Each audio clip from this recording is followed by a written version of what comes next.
Students, welcome to my channel God classes. तो बच्चों, पिछले लेक्चर में हमने किए थे सीक्वेंटर सीरीज के सम से रिलेटेड क्वेश्चंस किए थे, sum of n terms of in up to infinity. तो इस तरह के कुछ क्वेश्चंस हमने किए थे। आज हम उसी सीरीज को आगे बढ़ा रहे हैं, कुछ क्वेश्चंस और करते हैं ताकि आपको हर तरह का क्वेश्चन करने की प्रैक्टिस हो सके।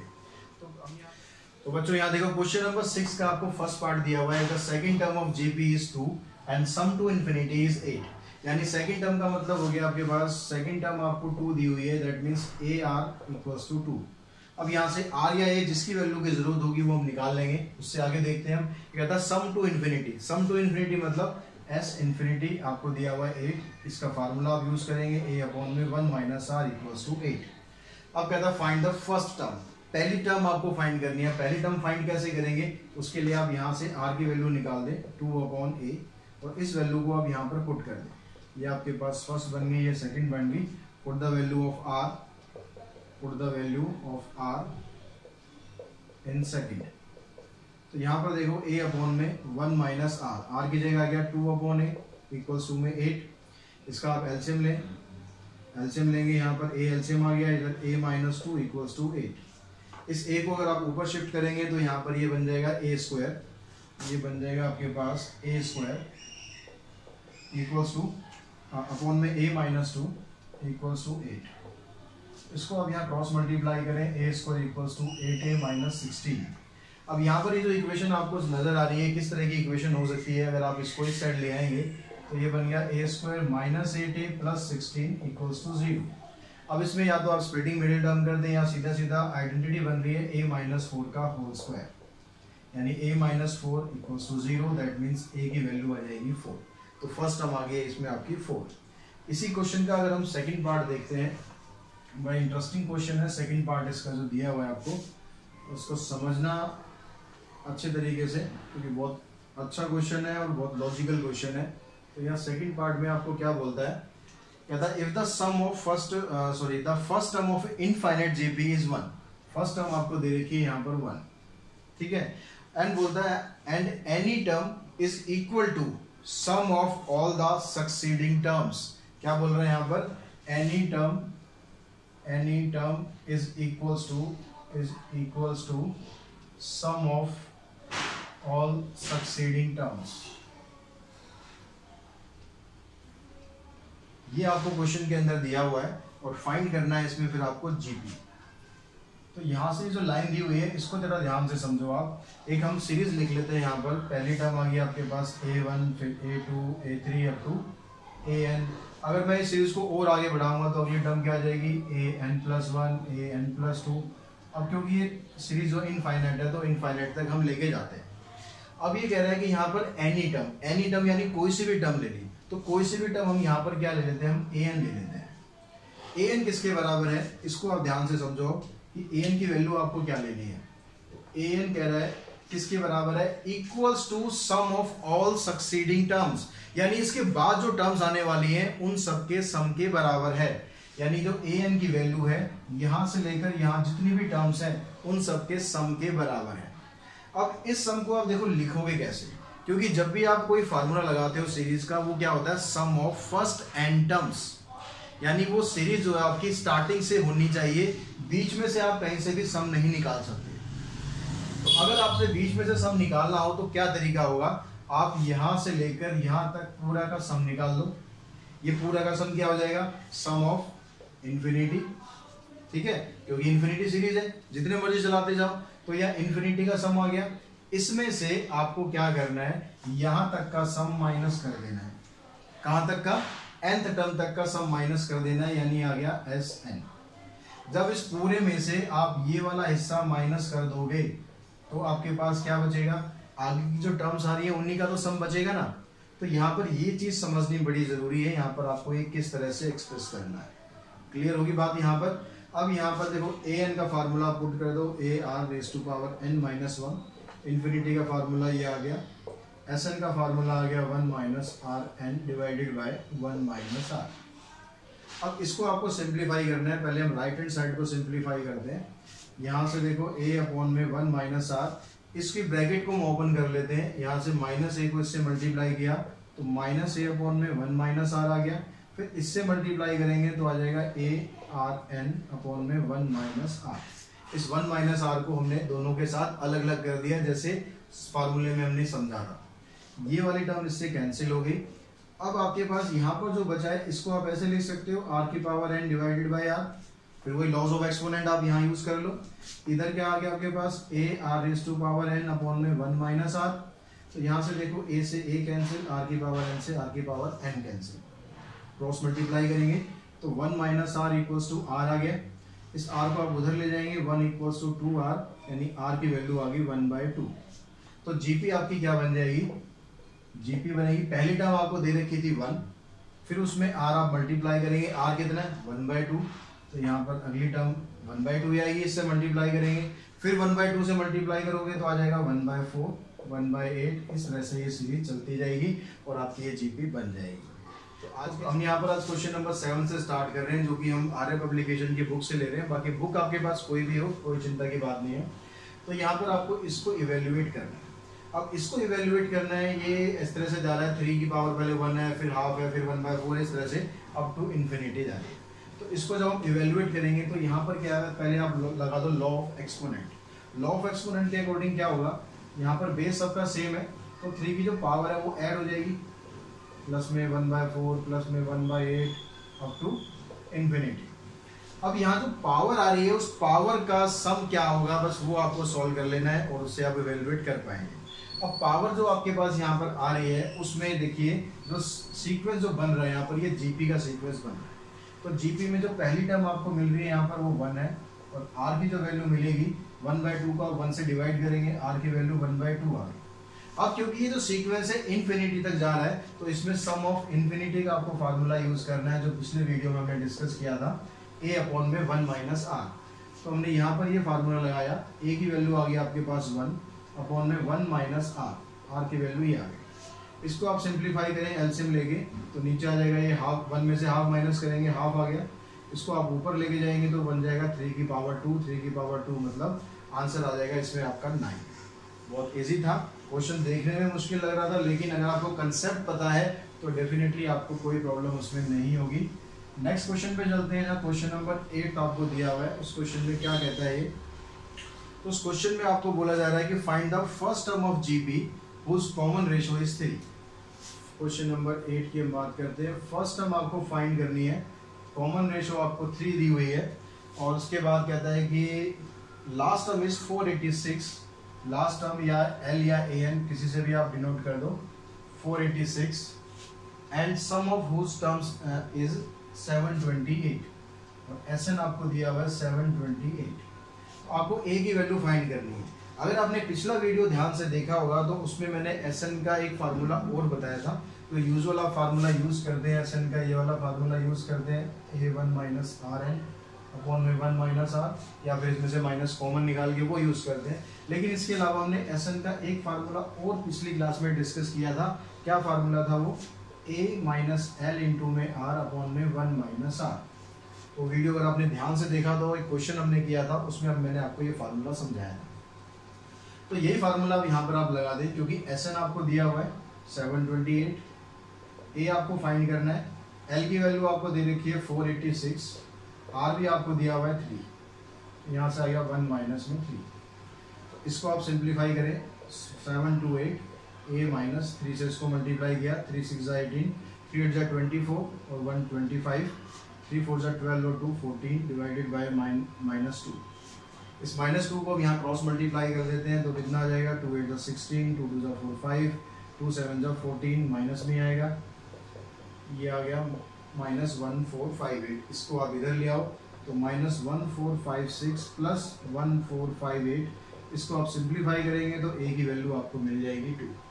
तो अगर आप इसमें ये वाला फार्मूला लगा के चलते तो आपको बहुत ज़्यादा इसमें काम करना पड़ता, यहाँ से आप सिंपल इसको निकाल सकते हैं।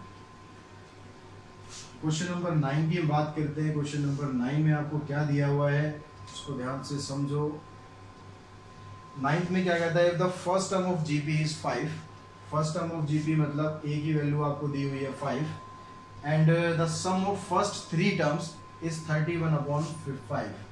सम of first 3 term 31/5, find the common ratio. R आपको फाइंड करना है।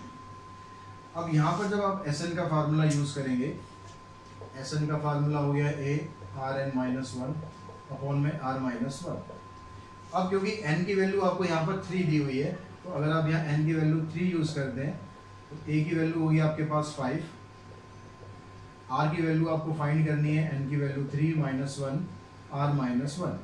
अब S3 की वैल्यू भी हमें दी हुई है 31/5, तो S3 की वैल्यू आ गई 31/5। 5 को अभी आप ऐसे रहने दें, इसको भी ऐसे रहने दें, इसमें ऊपर आप आइडेंटिटी लगा दें। आइडेंटिटी कैसे बनानी है, ये r क्यूब है, इस 1 को हम ऐसे लिख लेते हैं 1 का क्यूब। उसके बाद नेक्स्ट स्टेप में हम आइडेंटिटी लगा देंगे, इसको इधर आप ले आएंगे, 31/25 हो गया। इधर से देखिए यहाँ पर a cube minus b cube की आइडेंटिटी लगानी है, आपको याद होनी चाहिए identity. a cube minus b cube क्या था, ये a माइनस बी इंटू में a स्क्वायर प्लस में b स्क्वायर प्लस में ab। तो ये आइडेंटिटी आप यहाँ पर लगाएंगे तो क्या बनेगा, 5 तो इधर ले ही आए हैं, a माइनस बी आ गया, a का स्क्वायर प्लस b का स्क्वायर प्लस में ab divided by r minus 1। इसको आप मल्टीप्लाई कर देंगे, तो काट देंगे। काटने के बाद अब जो टर्म्स आपके पास बची, अब करना क्या है इसका, अब तो कुछ नहीं करने को रह गया, बस इसको क्रॉस मल्टीप्लाई करो, इक्वेशन बन जाएगी। तो ये आ गया 31 equals to 25r square plus में 25 प्लस 25r। इस 31 को भी आप इधर शिफ्ट कर दो, तो इक्वेशन क्या बन गई 25r स्क्वायर। उसके बाद हम इसको लिख लेते हैं 25r, 31 को इधर ले जाके इसके साथ माइनस करते हैं तो आ जाएगा -6। अब ये क्वाड्रेटिक इक्वेशन बन गई जिसमें आपको फैक्टर किसके फाइंड करने हैं, 25 6 150, -150 के ऐसे फैक्टर फाइंड करो जिसको सॉल्व करने पर आपके पास 25 आ जाए। अब यहाँ पर 25 लाने के लिए पहले इसके फैक्टर हम देख लेते हैं क्या क्या बन रहे हैं। इसका एलसीएम निकाला हमने 75, फिर इसका एलसीएम निकाला हमने 25 और फिर एक बार और निकाला 5 5 25। अब यहाँ से देखो कि हाँ कहीं से कुछ ऐसा बनता है, यहाँ पर देखो 5 3 15, 15 2 30, 30 इंटू में 5 है, 30 और 5 को अगर आप सॉल्व करेंगे तो 25 आ जाएगा। तो यहाँ पर फैक्टर आपके क्या क्या बन गए, 25r स्क्वायर प्लस में 30r minus 5r minus 6 equals to 0। अब यहाँ से आप 5r कॉमन निकाल देंगे, यहाँ 5r प्लस में 6 बच गया, -1 कॉमन निकाल दो, 5r प्लस 6। एक फैक्टर आपके पास ये आ गया, दूसरा फैक्टर आ गया 5r माइनस 1। तो यहाँ से आप r की वैल्यू जब निकालेंगे इसको 0 के बराबर पुट करो, यहाँ से निकालेंगे r की वैल्यू आ जाएगी -6/5 और यहाँ से r की वैल्यू आ जाएगी 1/5। तो यहाँ पर ये दोनों वैल्यू ही आपकी पॉसिबल है, क्योंकि जो रेशो है यहाँ पर कॉमन रेशो वो नेगेटिव भी हो सकती है और पॉजिटिव भी हो सकती है। नेक्स्ट क्वेश्चन में हम देखते हैं, क्वेश्चन नंबर 10 की बात करते हैं। क्वेश्चन नंबर 10 में आपको क्या क्या दिया हुआ है। क्वेश्चन नंबर 10 देखो, 10th में कहता है ये the sum of first 3 term of a GP is to the sum of first 6 terms as 125 ratio 152। यानी जो पहली 3 टर्म्स का सम है S3 और S6, इसकी जो रेशो आपको दी हुई है वो दी है 125 ratio 152। Find the common ratio of the GP, r आपको फाइंड करना है। तो बस ये दो चीज आपको दी हुई है, S3 और S6 की रेशो दी हुई है। तो S3 को हम कैसे लिख सकते हैं, S3 को हम लिख लेते हैं a r⁻³ माइनस 1 अपॉन में r माइनस 1। S6 को कैसे लिख लेते हैं, a r⁻6 माइनस 1 अपॉन में r माइनस 1।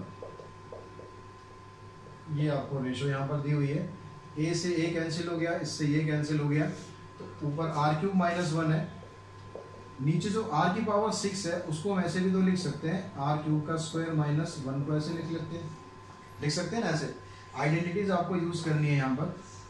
यहाँ पर कुछ कैंसिल तो हो नहीं रहा है।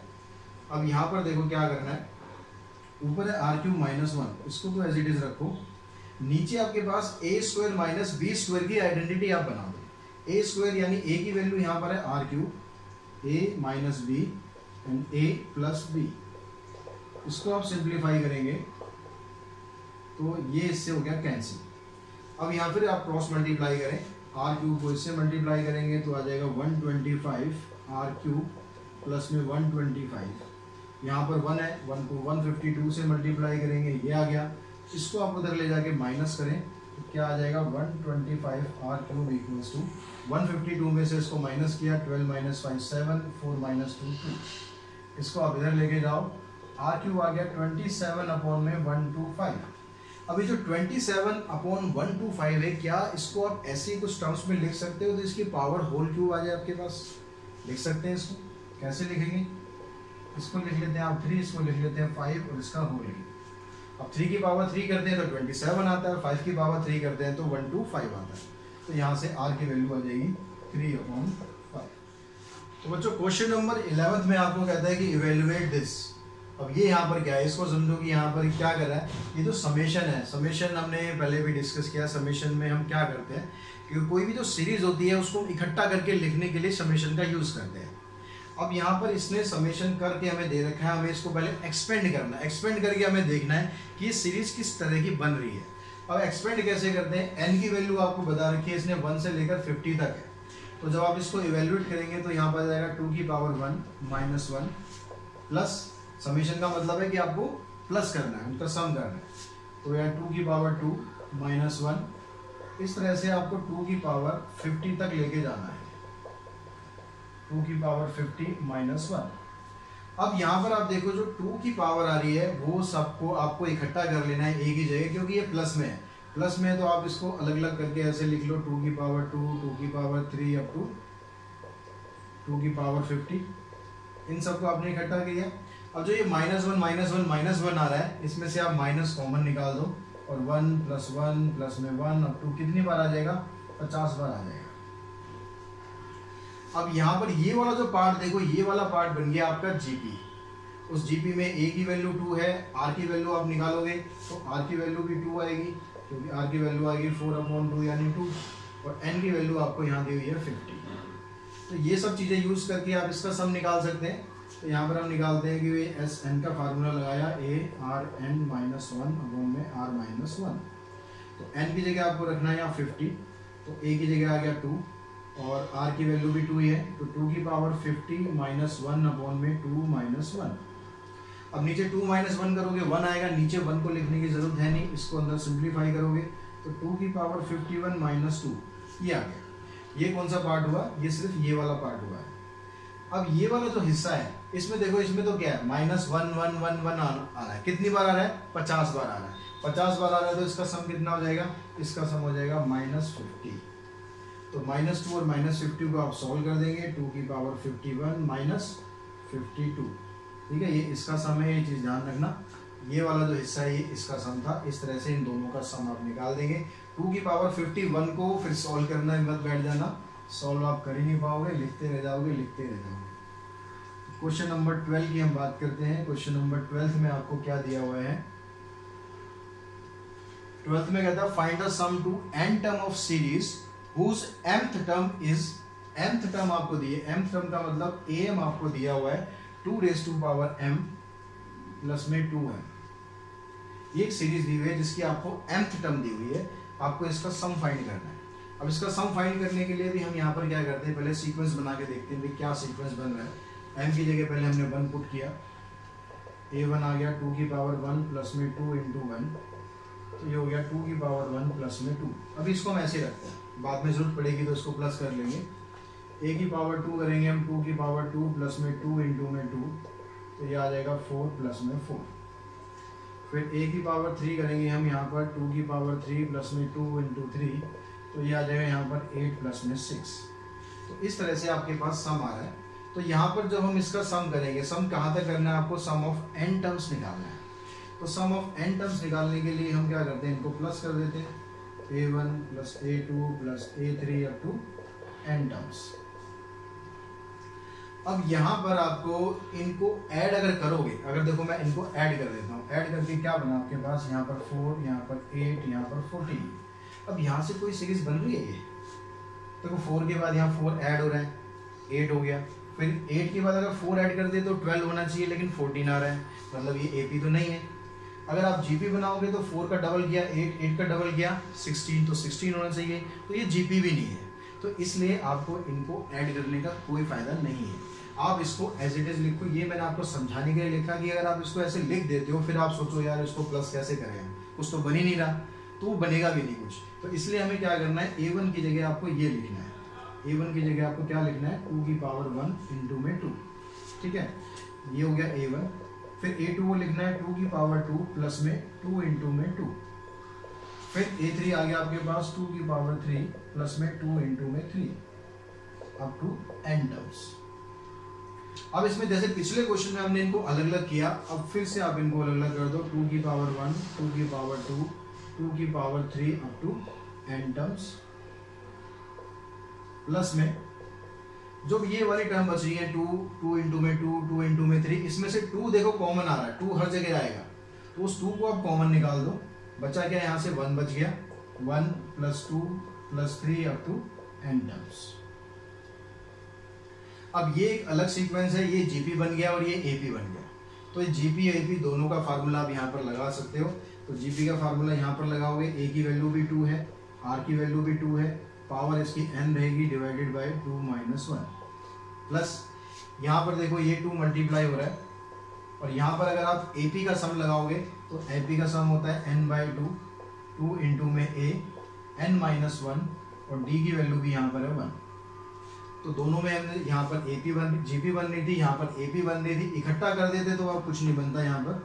यहाँ पर नीचे 1 आएगा, उसको ऐसे छोड़ दो, 2 की पावर आ गई यहाँ पर n प्लस 1 माइनस 2, इधर से ये कैंसिल, n इंटू में अंदर आ गया 2 प्लस में n माइनस 1। अब इसको और आप कितना सिंप्लीफाई कर सकते हो, इसको अंदर मल्टीप्लाई करो, ये 2 माइनस 1 1 हो गया, 1 को n से मल्टीप्लाई करेंगे n आ जाएगा और ये n स्क्वायर आ जाएगा। अब यहाँ पर जो भी टर्म आ रही है सब देखो अलग अलग आ रही है, तो आपको इसको यहीं पर ही छोड़ देना है, इसको आपको सॉल्व करने की जरूरत नहीं है।